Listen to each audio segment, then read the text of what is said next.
DSP madam ने जिस लड़के से की शादी, वह निकला उनका ही सगा बेटा। फिर जो हुआ वो हैरान करने वाला था। दोस्तों, 28 साल की डीएसपी अदिति राठौड़ अपने शहर की सबसे सख्त, बहादुर और ईमानदार पुलिस अफसर मानी जाती थीं। लोग कहते थे कि अदिति के अंदर एक ऐसी आग है जो अपराध देखने पर और तेज हो जाती है। कोई भी गुंडा, माफिया या बदमाश उनके इलाके में कदम रखने से भी डरता था। उनकी हर बात में एक भरोसा, एक ताकत और एक सख्त रवैया साफ दिखाई देता था। वे काम में इतनी सीधी और कड़क थीं कि बड़ा से बड़ा अफसर भी उनसे उलझने से बचता था। लेकिन अचानक एक दिन ऐसा हुआ कि सबकी सोच हिल गई। शहर में खबर फैल गई कि डीएसपी अदिति ने एक 12 साल के अनाथ लड़के आरव से शादी कर ली है। यह सुनते ही पूरा शहर हैरान रह गया। कोई समझ ही नहीं पा रहा था कि इतनी बड़ी पुलिस अधिकारी एक बच्चे से शादी क्यों करेगी। यह बात तो किसी के दिमाग में भी नहीं आ सकती थी। देखते ही देखते यह खबर हर जगह फैल गई। दुकानों पर, बाजारों में, बस स्टैंड पर, चाय की दुकानों पर, पुलिस विभाग में, हर जगह सिर्फ एक ही बात हो रही थी, डीएसपी साहिबा ने एक छोटे लड़के से शादी क्यों की। लोग तो यह भी कहने लगे कि शायद अदिति पागल हो गई हैं या फिर उन्होंने कोई ऐसा फैसला किया है जो कानून के खिलाफ है। कुछ लोग गुस्से में थे, कुछ मजाक उड़ा रहे थे, लेकिन ज्यादातर लोग हैरान और परेशान थे। अदिति जैसी सख्त अफसर के बारे में किसी ने सोचा भी नहीं था कि वह ऐसा कदम उठाएंगी। उनकी छवि हमेशा से ऐसी रही थी कि वे किसी से भी नहीं डरती, किसी की परवाह नहीं करती और अपने फैसले खुद लेती हैं। लेकिन यह फैसला इतना विचित्र था कि हर व्यक्ति के मन में एक ही सवाल उठ रहा था, आखिर ऐसा क्या हुआ कि अदिति को एक बच्चे से शादी करनी पड़ी। जिस लड़के से उन्होंने शादी की उसका नाम था आरव। आरव एक दुबला पतला मासूम सा बच्चा था। उसकी आंखों में डर भी था और अनजान दुनिया को समझने की कोशिश भी। वह पिछले 3 साल से सड़क पर रहता था। कभी मंदिर के बाहर बैठ जाता, कभी चाय की दुकान के पास सो जाता। उसे अपना परिवार भी याद नहीं था। उसे यह भी नहीं पता था कि वह कहां से आया है और उसके माता पिता कौन हैं। इतने साधारण बच्चे से, और वह भी सिर्फ 12 साल के, डीएसपी अदिति जैसी अधिकारी ने शादी कर ली, यह किसी के भी समझ से बाहर था। जब मीडिया को इसकी भनक लगी तो रिपोर्टर अदिति के घर के बाहर इकट्ठा होने लगे। माइक्रोफोन लेकर वे चिल्ला रहे थे, मैडम, आपने शादी क्यों की? क्या यह सही है? कहीं यह बच्चा किसी मामले का हिस्सा तो नहीं? लेकिन गार्ड किसी को अंदर नहीं आने देते। अदिति ने एक भी सवाल का जवाब नहीं दिया। उनके चेहरे पर वही सख्त भाव थे, पर अंदर से वे बहुत तनाव में थीं। उन्होंने ऐसा फैसला लिया था जिसका कारण कोई भी नहीं समझ सकेगा, लेकिन वे यह भी जानती थीं कि उन्होंने यह कदम सिर्फ और सिर्फ आरव की जान बचाने के लिए उठाया है। अदिति हमेशा अकेली रहती थीं। उन्होंने कभी शादी नहीं की, कभी परिवार की जिम्मेदारी नहीं उठाई। पूरी जिंदगी उन्होंने सिर्फ अपने काम को महत्व दिया। वे हमेशा कहती थीं कि जब तक शहर में अपराध खत्म नहीं होगा, उन्हें आराम की जरूरत नहीं। इसलिए लोग उन्हें सम्मान भी करते थे और उनसे डरते भी थे। लेकिन आज उन सबके लिए सबसे बड़ा सवाल यह था कि अदिति जैसे मजबूत और समझदार इंसान ने इतनी बड़ी और अजीब शादी क्यों की। शहर में तरह तरह की बातें फैलने लगीं। कुछ लोग बोले, शायद बच्चा किसी बड़े केस का गवाह है। कुछ ने कहा, हो सकता है कि इस बच्चे ने उनकी जान बचाई हो। कुछ ने यहां तक कह दिया, यह बच्चा अदिति का कोई छुपा हुआ रिश्तेदार है। लेकिन सच्चाई क्या थी, यह किसी को नहीं पता था, और अदिति किसी को बताने वाली भी नहीं थी। अंदर से अदिति काफी हिल चुकी थीं। उनके चेहरे पर भले ही सख्ती दिखाई देती थी, लेकिन दिल के अंदर भारीपन था। वे बार बार सोच रही थीं कि उनका फैसला सही था या गलत। लेकिन फिर वे खुद को समझाती थीं कि आरव की जिंदगी उनकी वजह से सुरक्षित है, और यही सबसे जरूरी बात है। उन्होंने शादी इसलिए नहीं की थी कि वह उसकी पत्नी बने, बल्कि इसलिए की थी ताकि कानूनन कोई भी उसे उनसे अलग न कर सके। उनकी नजर में यह फैसला बिल्कुल सही था, क्योंकि वह बच्चा बहुत बड़े खतरे में था और उसे बचाने का यह अकेला तरीका था। लेकिन दुनिया को यह बात कौन समझाता? अदिति को पता था कि लोग उनकी आलोचना करेंगे, लोग उनका मजाक उड़ाएंगे, सवाल करेंगे, उन्हें गलत समझेंगे। लेकिन उन्होंने ठान लिया था कि वह किसी की बात नहीं सुनेंगी। उनका एक ही मकसद था, उस मासूम बच्चे की जान बचानी है। शादी के बाद जब मीडिया का शोर कम हुआ, तब भी शहर परेशान था। हर कोई इस घटना को लेकर उलझन में था। लोग सोचते थे कि शायद कुछ दिनों बाद सच सामने आएगा। कुछ लोग यह भी कहते थे कि यह शादी किसी बड़े मामले की शुरुआत है। पर असल बात सिर्फ अदिति ही जानती थीं। वे जानती थीं कि आरव को बचाना क्यों जरूरी था। वह जानती थीं कि अगर उन्होंने यह कदम न उठाया होता तो शायद आरव अब जिंदा न होता। वह जानती थीं कि यह शादी सिर्फ दुनिया को दिखाई जाने वाली बात है, असली कहानी इसके पीछे छुपी है। और यही सच आने वाले समय में सबको हिला देने वाला था। डीएसपी अदिति का यह फैसला सिर्फ एक शादी नहीं था, यह एक तूफान की शुरुआत थी। डीएसपी अदिति ने शादी का फैसला तो ले लिया था, लेकिन उसके बाद घर के अंदर एक अजीब सी खामोशी फैल गई थी। बाहर लोग भले ही तरह तरह की बातें कर रहे थे, लेकिन घर के अंदर असली तूफान अभी शुरू ही हुआ था। अदिति अपने कमरे में अकेली खड़ी थीं। दिमाग में बहुत भारीपन था। वह यह सोच रही थीं कि क्या उन्होंने सही फैसला लिया, क्या वह इस बच्चे को सच में बचा पाएंगी, और सबसे बड़ी बात, आखिर इतने छोटे बच्चे के पीछे इतना बड़ा खतरा क्यों है। उधर छोटा सा आरव कमरे के कोने में चुपचाप बैठा था। उसके हाथ में उसकी छोटी सी गठरी थी, जिसमें बस 2 फटी टी शर्ट, 1 चम्मच और एक टूटा खिलौना था। वहीं उसका पूरा संसार था। उसकी आंखों में डर, उलझन और अनजान माहौल का दबाव साफ दिखाई दे रहा था। उसे समझ ही नहीं आ रहा था कि उसके साथ क्या हो रहा है। सुबह तक वह सड़क पर भीख मांग रहा था और शाम तक डीएसपी मैडम की शादी का हिस्सा बन गया। वह इतना छोटा था कि शब्द शादी का मतलब भी पूरी तरह नहीं समझता था। अदिति उसे दूर से देख रही थी। बच्चे की मासूमियत, उसकी डर से भरी आंखें और उसकी सहमी हुई सांसें, यह सब अदिति के दिल को छू रहा था। वह सोचने लगी कि सड़क पर रहने वाला यह बच्चा आखिर कौन सा राज जानता है जिसे लेकर इतने बड़े माफिया उसके पीछे पड़े हैं। अदिति को वह सारी बातें याद आने लगीं जो पिछले कुछ दिनों में उनके सामने आई थीं। उन्हें गोपनीय तरीके से एक फाइल मिली थी। उसमें लिखा था कि शहर का सबसे खतरनाक गिरोह एक 12 साल के लड़के को खोज रहा है। फाइल में लड़के का नाम नहीं था, लेकिन उसमें एक खास निशान का जिक्र था, दाहिने कंधे पर छोटा सा तिल। अब अदिति को याद आया कि आरव के कंधे पर भी ऐसा ही एक तिल था। शायद इसी कारण कोई उसे लगातार ढूंढ रहा था, और यह ढूंढना सिर्फ खोजने के लिए नहीं था, बल्कि उसे खत्म करने के लिए था। अदिति ने उस फाइल को बंद करके मेज पर रख दिया। अब उन्हें पूरा विश्वास हो चुका था कि आरव सिर्फ एक अनाथ बच्चा नहीं है। उसके साथ कोई ऐसा सच जुड़ा है जो खुल गया तो शहर हिल जाएगा। पर यह सच क्या है, यह अभी तक अदिति भी नहीं जानती थी। उधर घर के बाहर मीडिया अभी भी जमा था। वे लगातार यह जानने की कोशिश कर रहे थे कि फैसला क्यों लिया गया, लेकिन अदिति ने किसी को भी अंदर आने नहीं दिया। उन्होंने पूरे स्टाफ को भी आदेश दिया कि कोई भी इस बच्चे के बारे में किसी को कुछ नहीं बताएगा। इसी बीच नौकरानी ने आकर बताया कि आरव ने दिन भर कुछ नहीं खाया है। यह सुनकर अदिति के मन में एक टीस उठी।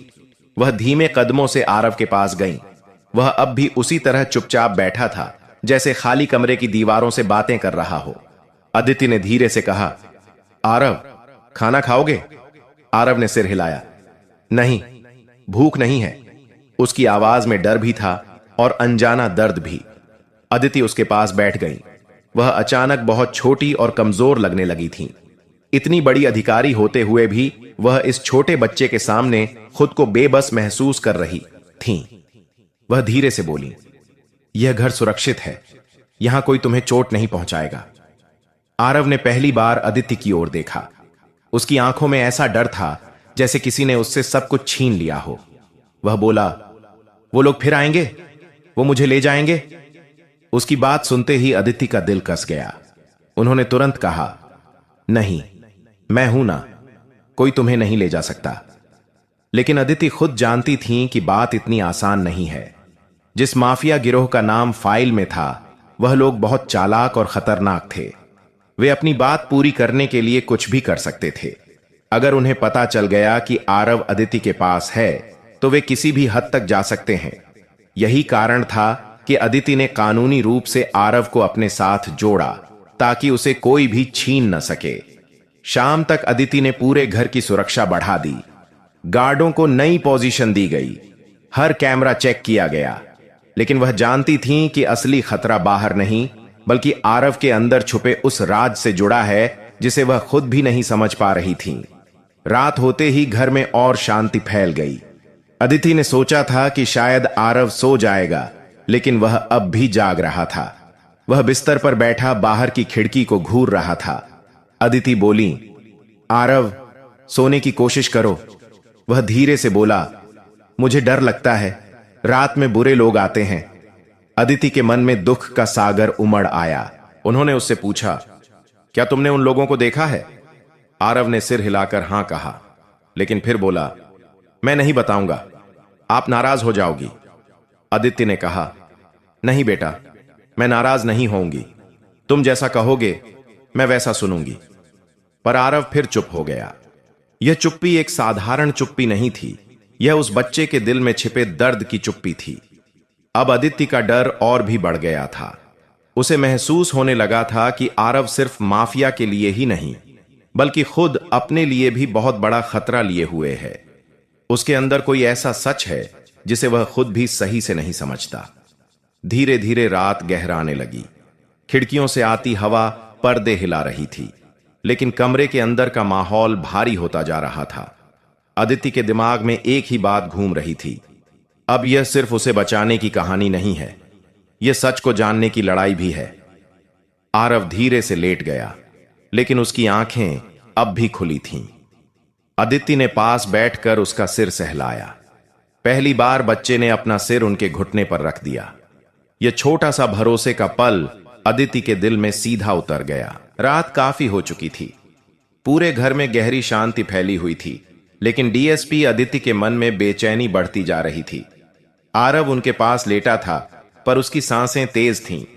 उसकी आंखें बार बार खुल जाती थीं। कभी वह करवट लेता, कभी चादर पकड़कर कस लेता, जैसे किसी डर को शरीर से दूर करने की कोशिश कर रहा हो।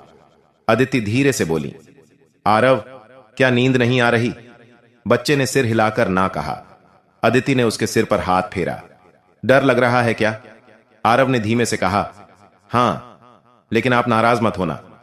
अदिति को समझ नहीं आया कि वह क्या कहना चाहता है।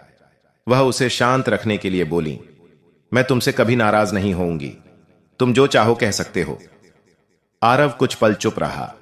उसके होंठ कांप रहे थे, जैसे दिल में कई बातें जमा हों पर निकल नहीं पा रहीं।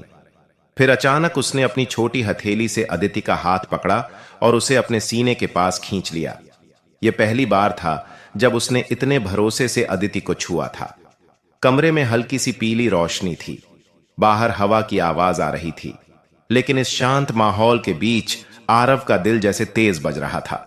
धीरे से उसने कहा, मैडम, मुझे कुछ याद आया है, लेकिन मैं नहीं जानता कि यह सच है या सपना। अदिति और करीब आ गई। बोलो बेटा, क्या याद आया? आरव की आंखों में आंसू आ गए।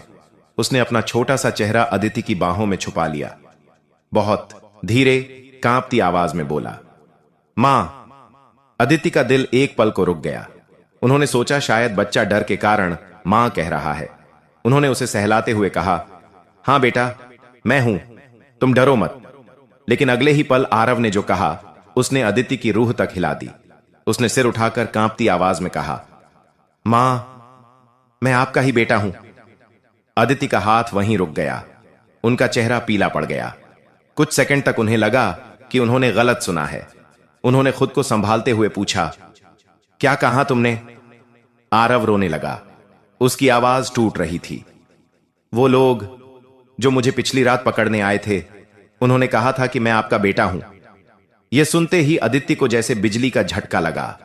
उनकी आंखें फैल गईं, दिल की धड़कन तेज हो गई। उनके लिए यह बात मजाक या झूठ नहीं हो सकती थी, क्योंकि लगभग 12 साल पहले उन्हें भी अपने बच्चे को खोने का दुख मिला था।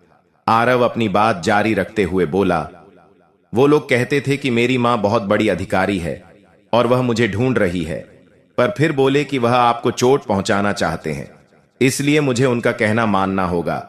बच्चे की हर बात अदिति के सीने में सुई की तरह चुभ रही थी।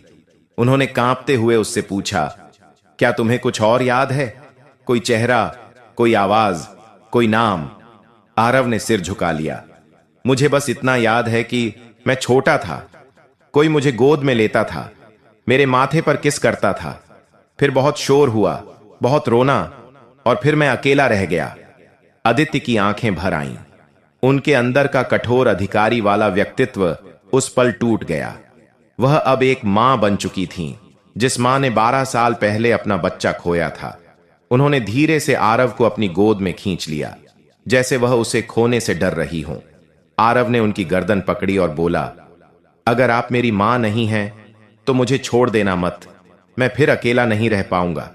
अब अदिति अपने आंसू रोक नहीं पाई। उनकी आंखों से आंसू लगातार गिर रहे थे। उन्होंने पहली बार जीवन में किसी बच्चे को इतनी मजबूती से सीने से लगाया। वे फुसफुसाईं, मैं तुम्हें कभी नहीं छोड़ूंगी, चाहे दुनिया कुछ भी कहे। कमरा अब भावनाओं से भरा हुआ था। यह रिश्ता खून से नहीं, डर और प्यार से बंध रहा था। लेकिन उस रात की असली डरावनी बात अभी बाकी थी। जब आरव थोड़ा शांत हुआ, उसने धीरे से कहा, मां, उन्होंने कहा था कि अगर मैं आपको देखूं तो उनका एक संदेश देना है। अदिति के शरीर में कंपी दौड़ गई। उन्होंने पूछा, क्या संदेश? आरव डर कर बोला, उन्होंने कहा था कि अगर मैं आपको मिल जाऊं तो कहूं कि वे सच जानते हैं और वो सब खत्म कर देंगे। अदिति की सांस तेज हो गई। इसका मतलब था कि माफिया को उनकी पूरी जिंदगी के रहस्यों की जानकारी है। उन लोगों ने जानबूझकर आरव को इस्तेमाल किया था। आरव को यह बात बोलने भेजा गया था ताकि अदिति डर जाए, टूट जाए या कोई गलत कदम उठा ले। लेकिन जो हुआ, माफिया ने भी नहीं सोचा था। आरव ने इस प्रक्रिया में अदिति को मां कह दिया और यह रिश्ता अब तोड़ा नहीं जा सकता था। उस रात अदिति ने आरव को अपनी बाहों में भरकर सुला दिया। वह खुद सोई नहीं, बस उसके बाल सहलाती रहीं। उनकी आंखों में डर भी था और एक नया संकल्प भी। अब यह सिर्फ उस बच्चे को बचाने की जिम्मेदारी नहीं थी, अब यह मां और बेटे को फिर से मिलाने की लड़ाई थी। और इस लड़ाई में अदिति किसी भी हद तक जाने को तैयार थीं।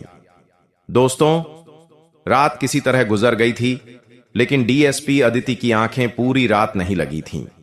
उन्होंने आरव को सीने से लगाकर सुला तो दिया था, पर उनके दिमाग में लगातार एक ही बात घूम रही थी, क्या सच में यह बच्चा मेरा ही बेटा है? अगर यह सच है तो यह कैसे हुआ? उसे मुझसे किसने दूर किया? किसने उसे सड़कों पर छोड़ दिया? और किस लिए? सुबह की हल्की किरणें खिड़की से अंदर आ रही थीं। कमरे में एक शांत सा माहौल था, लेकिन अदिति के मन में तूफान अभी भी शांत नहीं हुआ था। आरव अब भी उनकी बाहों में गहरी नींद में था। उसके चेहरे पर पहली बार शांति दिख रही थी, जैसे वह कई साल बाद किसी सुरक्षित जगह पर आया हो। अदिति ने उसके माथे को चूमा और बहुत धीरे से खुद से कहा, अगर तू मेरा बेटा है तो अब तुझे कोई छू भी नहीं पाएगा। अभी वह यही सोच रही थीं कि अचानक मुख्य गेट पर शोर सुनाई दिया। बाहर कोई गाड़ी रुकी थी। पहले तो अदिति घबरा गईं कि कहीं यह माफिया तो नहीं पहुंच गया, लेकिन थोड़ी देर बाद नौकर आया और बोला, मैडम, कोई आदमी आया है, उसने गार्ड को एक लिफाफा दिया है, कहता है डीएसपी मैडम तक यह तुरंत पहुंचा देना। अदिति के दिल की धड़कन तेज हो गई। वह तुरंत लिफाफा लेकर कमरे में आ गईं और दरवाजा बंद कर दिया। लिफाफा पुराना और थोड़ा फटा हुआ था। ऐसा लग रहा था कि इसे जल्दबाजी में भरकर भेजा गया हो। उन्होंने इसे खोला। अंदर एक धुंधली पुरानी तस्वीर थी। तस्वीर देखते ही अदिति का शरीर सन्न रह गया। उनके हाथ कांपने लगे, आंखें फैल गईं। तस्वीर में वे खुद थीं, लगभग 12 साल पहले की।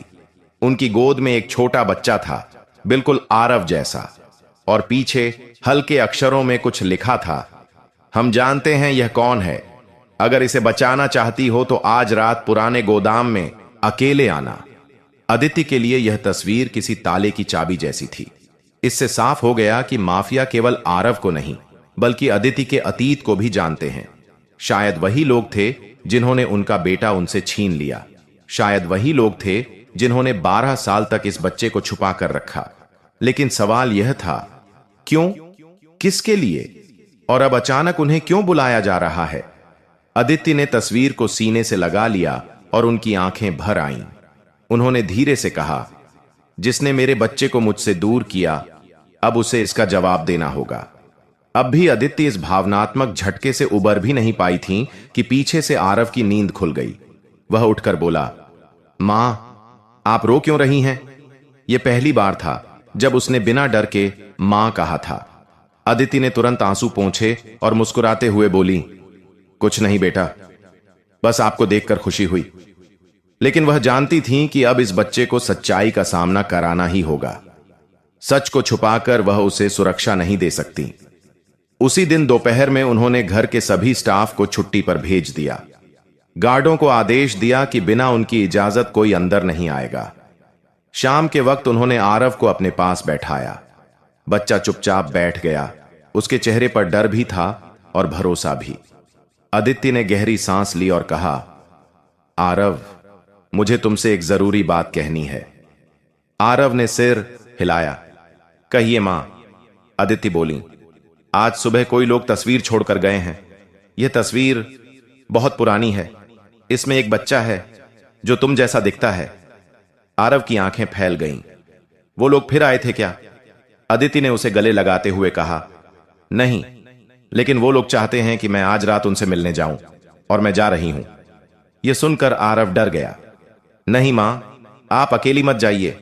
वो लोग बहुत बुरे हैं, मुझे पता है। अदिति ने उसके हाथ पकड़कर कहा, मैं अकेली नहीं जा रही, तुम भी मेरे साथ चलोगे।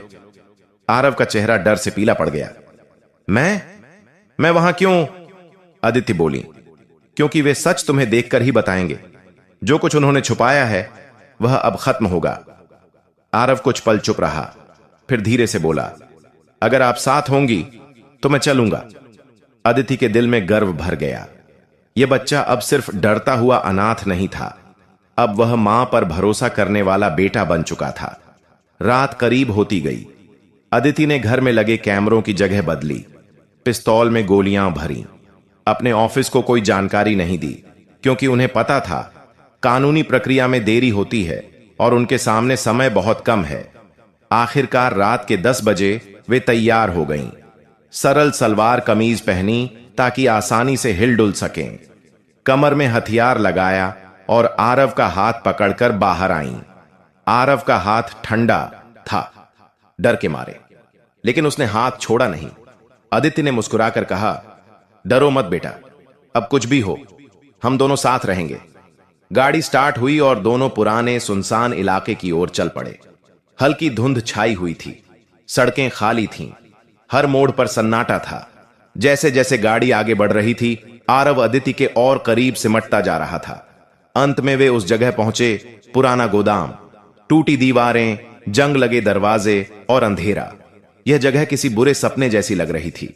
अदिति ने गाड़ी रोकी, आरव का हाथ थामा और धीरे से कहा, अब वह सच सामने आएगा जिसने हमारी जिंदगी को 12 साल से रोके रखा था। पुराने गोदाम के बाहर खड़ी अदिति और आरव कुछ पल के लिए बिल्कुल चुप हो गए। चारों ओर अंधेरा था। टूटी दीवारों पर हवा के थपेड़े लग रहे थे। दरवाजे की जंग लगी चेन हल्की सी आवाज कर रही थी, जिससे माहौल और डरावना लग रहा था।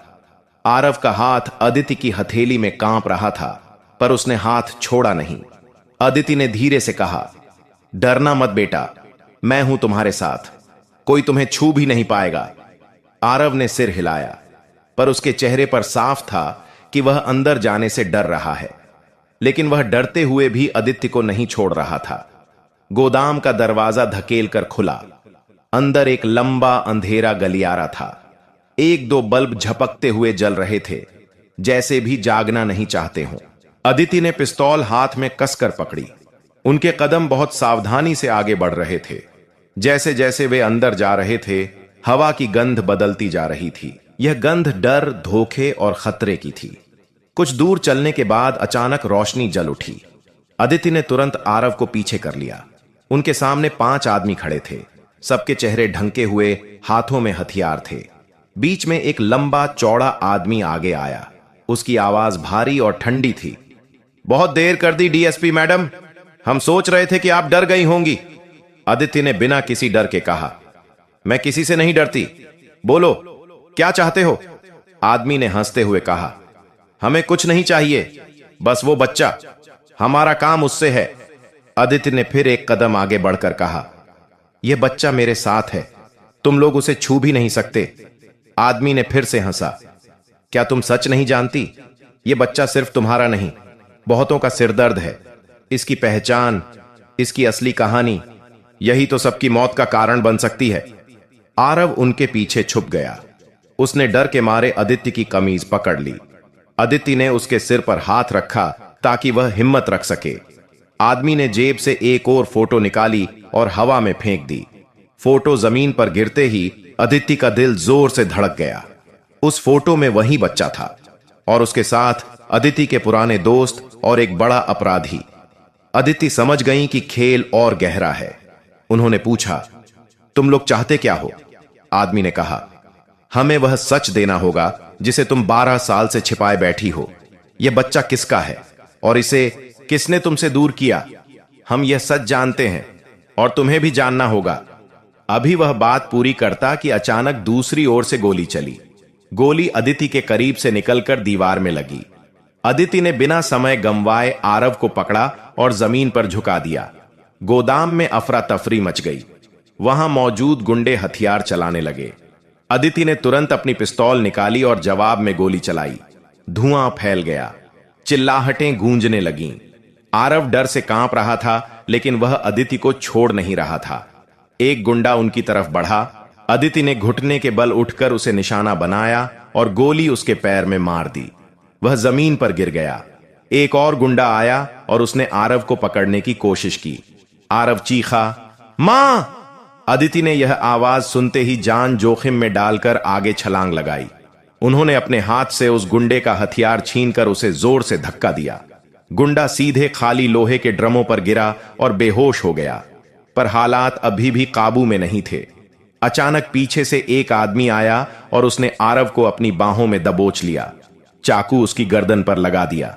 वह चिल्लाया, रुको वरना मैं बच्चे को। अदिति का दिल थम गया। उन्होंने हाथ उठाकर पिस्तौल नीचे रख दी।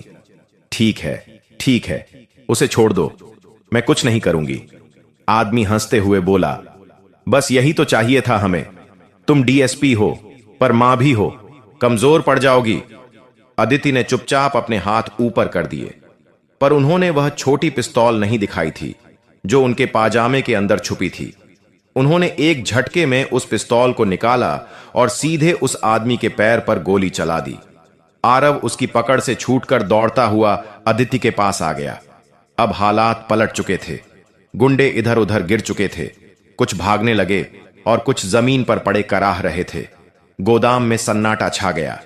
अदिति ने आरव को जोर से सीने से लगा लिया। दोनों की सांसें तेज थीं। आरव रो रहा था, पर अदिति उसे शांत कर रही थी। कुछ नहीं होगा बेटा, मैं हूं ना। दोनों थक चुके थे, लेकिन खतरा अभी पूरी तरह खत्म नहीं हुआ था। अदिति ने आरव को उठाया और गोदाम से बाहर निकलने लगी। गोदाम से लौटते समय गाड़ी के अंदर गहरा सन्नाटा था। बाहर रात का अंधेरा था, लेकिन अदिति और आरव के दिलों में उससे भी घना अंधेरा था। दोनों थक चुके थे। आरव अदिति के कंधे से लगा बैठा था। मां को पकड़कर बैठा हुआ बच्चा अब भी डर से कांप रहा था, पर उसकी पकड़ पहले से ज्यादा मजबूत हो गई थी। वह अब छोड़ना नहीं चाहता था। अदिति गाड़ी चलाते हुए भी बार बार रियर व्यू मिरर में देखती कि कहीं कोई पीछा तो नहीं कर रहा। गोदाम की लड़ाई ने उन्हें यह समझा दिया था कि माफिया इतना आसानी से हार मानने वाला नहीं है। वे फिर आएंगे, और अगली बार शायद और खतरनाक तरीके से। घर पहुंचने के बाद अदिति ने सबसे पहले मुख्य दरवाजा बंद किया, फिर सारे कैमरे और अलार्म सिस्टम चेक किए। आरव अब भी उनके बिल्कुल पास था। उसने धीरे से पूछा, मां, क्या वे लोग फिर आएंगे? अदिति ने उसके कंधे पर हाथ रखा और बोली, हो सकता है बेटा, लेकिन अब तुम्हें डरने की जरूरत नहीं। मैं हूं ना, अब कोई तुम्हें छू भी नहीं सकेगा। आरव ने उनकी कमीज पकड़ ली और बोला, जब मैं छोटा था कोई मेरे सिर पर ऐसे ही हाथ फेरता था, शायद वो आप थीं। यह सुनकर अदिति की आंखें भर आईं। उन्हें अब डर भी लग रहा था और भरोसा भी हो रहा था कि यह बच्चा सच में उनका खोया हुआ खून है। दोनों कमरे में गए। अदिति ने उसके हाथ पैर धोए, उसे साफ कपड़े पहनाए। आरव इतना थक चुका था कि उसकी आंखें खुद ब खुद बंद होने लगीं। लेकिन उसी वक्त दरवाजे पर दस्तक हुई। अदिति चौंक गई। उन्होंने तुरंत पिस्तौल उठाई और धीरे से बाहर आईं। दरवाजा खोला तो सामने एक बूढ़ा आदमी खड़ा था। थका हुआ शरीर, धीमी सांसें, लेकिन आंखों में सच छुपा था। अदिति उसे पहचान नहीं पाई, पर वह आदमी बोला, मैडम, मुझे आपसे बहुत जरूरी बात कहनी है, नहीं तो देर हो जाएगी। अदिति उसे अंदर ले आई। उसने चारों तरफ देखा कि कोई और तो नहीं। फिर बोला, मैं उन लोगों में था जिन्होंने 12 साल पहले आपका बच्चा छीन लिया था। अदिति सुनकर जम सी गई। उनके हाथ ठंडे पड़ गए। उन्होंने गुस्से से पूछा, क्यों? क्या दुश्मनी थी तुम लोगों की? बूढ़े आदमी ने सिर झुका लिया और बोला, हमारा कोई निजी झगड़ा नहीं था मैडम। असली दुश्मन आपका नहीं, उस बड़े माफिया का था जिसने आपके पति को धोखा दिया था। उन्हें मार दिया गया था और उसके बाद अगर वह बच्चा उनके हाथ लग जाता तो वह भी जिंदा नहीं बचता। अदिति की आंखें फैल गईं। उन्होंने कांपते हुए पूछा, तुम्हारे कहने का मतलब? आदमी बोला, हां, आरव आपके पति का भी बेटा है और आपका भी। माफिया चाहता था कि आपके परिवार का कोई नाम बचे ही नहीं, इसलिए उन्होंने बच्चे को आपसे छीन लिया। लेकिन हम जैसे कुछ लोगों को उस मासूम पर दया आ गई। हम उसे छिपाकर रखे रहे, पर हम उसे सुरक्षित नहीं रख पाए। वह सड़क पर चला गया। अदिति की आंखों से आंसू बह निकले। उन्होंने दीवार पकड़कर खुद को संभाला। उनकी पूरी दुनिया जैसे फिर से हिल गई थी। जिस बेटे को वह मर चुका समझ बैठी थीं, वह 12 साल तक सड़क पर अकेला जीता रहा। बूढ़ा आदमी आगे बोला, आज माफिया फिर उसके पीछे है, क्योंकि यह बच्चा उनके राज का आखिरी गवाह है। अगर यह सच जान ले तो पूरा गिरोह खत्म हो सकता है। अदिति ने गहरी सांस लेते हुए पूछा, अब वह लोग कहां हैं? आदमी ने कांपती आवाज में कहा, वे आपके घर की तरफ ही रहे होंगे मैडम। वे आरव को हर हाल में पाना चाहते हैं। आपको जल्दी कुछ करना होगा। इतना कहकर वह आदमी जाने लगा, लेकिन जाते जाते वह मुड़ा और बोला, मैंने जितना हो सका बचाने की कोशिश की, पर अब आगे बच्चा सिर्फ आप बचा सकती हैं। वह चला गया। अदिति कुछ देर तक वहीं खड़ी रहीं। उनके अंदर कई भावनाएं एक साथ दौड़ रही थीं। गुस्सा, दुख, प्यार, डर, नफरत, पर सबसे ज्यादा एक मां का तेज। उन्होंने फौरन आरव को उठाकर अपने पास बैठाया, उसे पूरे प्यार से सीने से लगाया। आरव ने पूछा, मां, क्या हुआ? अदिति बोली, बेटा, आज से हम दो नहीं, एक हैं। कोई हमें अलग नहीं कर सकता। आरव ने उनकी गर्दन पकड़ी और कहा, मां, मैं आपको छोड़कर कहीं नहीं जाऊंगा। आप मेरे पास रहेंगी ना? अदिति ने उसके सिर पर हाथ फेरा। हर जन्म में, हर पल मैं तुम्हारे पास रहूंगी। अब कोई दर्द तुम्हारे पास नहीं आएगा। कुछ देर बाद अदिति ने तय किया कि इस डर से बचने का एक ही तरीका है, सच को उजागर करना। माफिया जब तक राज छुपाए रखेगा, तब तक वे दोनों खतरे में रहेंगे। अदिति ने फोन उठाया और एक भरोसेमंद उच्च अधिकारी को कॉल किया। उन्होंने संक्षेप में कहा, मुझे एक बड़े केस में तुरंत मदद चाहिए। यह सिर्फ अपराध का मामला नहीं, यह मेरी जिंदगी का सच है। फिर उन्होंने आरव को उठाया और कहा, चलो बेटा, अब हम छुपेंगे नहीं, अब हम लड़ेंगे। आरव ने मां का हाथ पकड़ा और मुस्कुराया, आप मेरे साथ हैं तो मैं नहीं डरूंगा। अदिति ने कहा, अब डरने की नहीं, सच दिखाने की बारी है। वह सच जिसने हमें 12 साल तक अलग रखा। अगली सुबह अदिति अपने बेटे को लेकर पुलिस मुख्यालय पहुंच गईं। उनकी चाल में डर नहीं था, सिर्फ मजबूती थी, और उनकी आंखों में चमक थी, एक मां की चमक। अब कहानी एक नए मोड़ पर आ चुकी थी। एक मां अपने बेटे को खोकर भी वापस पा चुकी थी। एक बच्चा अपनी मां की बाहों में फिर सुरक्षित था। लेकिन असली लड़ाई अभी बाकी थी। वह लड़ाई जिसमें सच सामने आएगा और झूठ की दीवारें गिर जाएंगी। उस दिन अदिति और आरव ने एक नई जिंदगी का पहला कदम उठाया, जहां डर नहीं, सच और साथ उनका सहारा बनने वाले थे। इन सब के बाद डीएसपी अदिति ने आखिर वह कदम उठाया जिसका फैसला एक मां ने किया था, न कि एक पुलिस अधिकारी ने। उन्होंने आरव को अपने साथ लेकर वह पूरा सच पुलिस मुख्यालय में उजागर किया। उच्च अधिकारियों की टीम ने तुरंत जांच शुरू की और धीरे धीरे सारे राज सामने आने लगे। कैसे माफिया ने उनके पति की हत्या करवाई, कैसे उनका नवजात बच्चा उनसे छीन लिया गया और कैसे 12 साल तक उसे सड़क पर जीने के लिए छोड़ दिया गया। जब आरव को यह सब बताया गया तो वह अदिति से लिपट कर रो पड़ा। मां, अगर आप मुझे पहले खोज लेती तो मैं इतना अकेला क्यों रहता। अदिति के लिए यह शब्द किसी तीर से कम नहीं थे। उन्होंने रोते हुए कहा, बेटा, मैंने तुझे खोया नहीं था, बस दुनिया ने तुझे मुझसे छीन लिया था। लेकिन अब तू मेरे पास है, अब कभी कोई तुझे मुझसे नहीं ले जा पाएगा। जब माफिया का गिरोह पकड़ा गया तो अदिति ने वह फोटो फिर से हाथ में ली जिसमें वह अपने छोटे बेटे को पकड़े थीं। उस फोटो को देखते ही उनका दिल भर आया। उन्होंने फोटो को आरव के हाथ में रखा और कहा, यह तुम्हारा अतीत है और मैं तुम्हारा भविष्य हूं। आरव ने उस फोटो को देखा, फिर अदिति के गले लगकर कहा, मां, अब मुझे किसी चीज से डर नहीं लगता, क्योंकि अब मुझे पता है मैं अकेला नहीं हूं। उस दिन के बाद उनकी दुनिया पूरी तरह बदल गई। अदिति अब सिर्फ डीएसपी नहीं थी, अब वे एक मां थीं जिसका खोया हुआ खून उसके पास लौट आया था। और आरव, वह अब सड़कों पर सोने वाला बच्चा नहीं था, बल्कि एक सुरक्षित घर में सोने वाला बेटा था जिसके पास प्यार, सुरक्षा और अपना परिवार था। इस कहानी का सबसे बड़ा सच यही है, खून का रिश्ता कभी टूटता नहीं, चाहे दुनिया लाख कोशिश करे। एक मां की ममता और एक बच्चे की मासूम उम्मीद आखिरकार उन्हें फिर से मिल ही जाती है। और यही इस कहानी का निष्कर्ष है, जब दिल का रिश्ता जागता है तो हर डर, हर अंधेरा, हर दुश्मन हार जाता है। कहानी का अंत भले शांत हो, लेकिन इसका असर हमेशा दिल में रहता है।